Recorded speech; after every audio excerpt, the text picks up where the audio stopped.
Hey, breaking news right now. A North Nashville home is destroyed after a massive overnight fire, and we were the first on the scene this morning. News Channel 5's Dan Kennedy is there now. Dan, these flames, unbelievable, but now officials think this could be arson. Yeah, they're looking into this as a suspicious fire. There's a couple reasons for that, Amy. One, of course, there were no storms last night, so weather is immediately ruled out. But number two, and most importantly, power has been cut off to this home. Nobody's living here, and so there's no electricity. And so that's what's having the fire investigators call this suspicious. You see the damage to the top portion of the roof. The front side of the house looks okay. This almost even looks like a duplex, but it's really towards the back of the home where we see some of the worst of the damage. And we talked with the deputy chief here on the scene this morning. He said it appears that's where the fire started. All right, this is what the video looked like about 12:30 when photojournalist Jordan Powell got here, really just after the firefighters, and it required several crews to help put out this blaze. In fact, it took about an hour to get this fire extinguished, and still their investigation is only just beginning. The fire marshal will be out here a little later this morning taking photographs and collecting whatever evidence they could. But it was a battle for firefighters this morning. Here's what the deputy chief told us. Upon arrival, they reported heavy flames visible from the back side of the home. They pulled interior attack, and we got some heavier lines on it.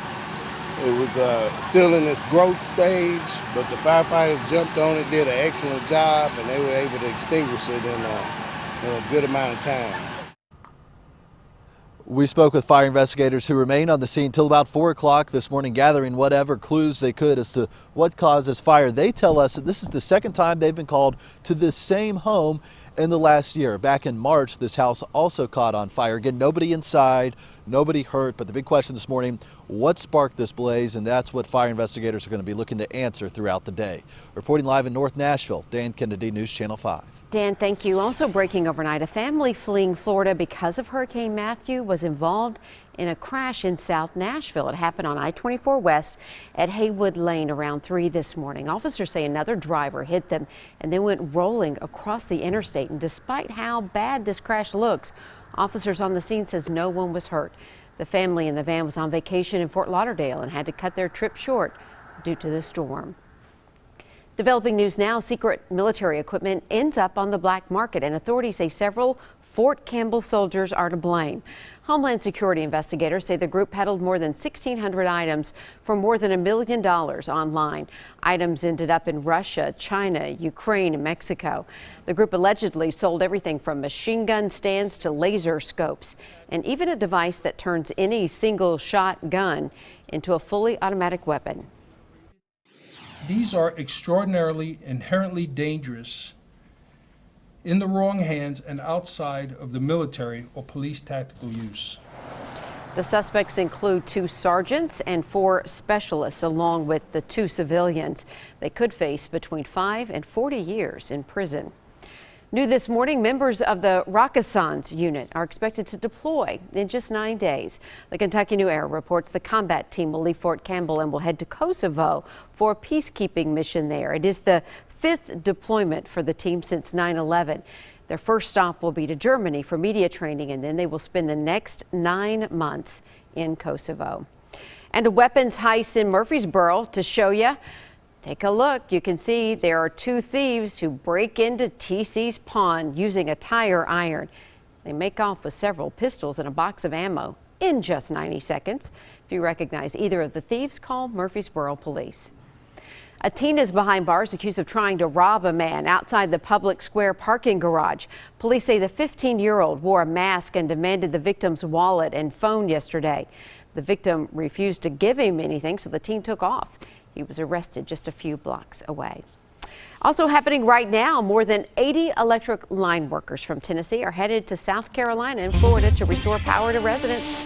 News Channel 5's Sophie Nielsen-Colding is at Middle Tennessee Electric in Murfreesboro. And Sophie, I know about 12 of the linemen took off, and you watched them leave just about 45 minutes to an hour ago.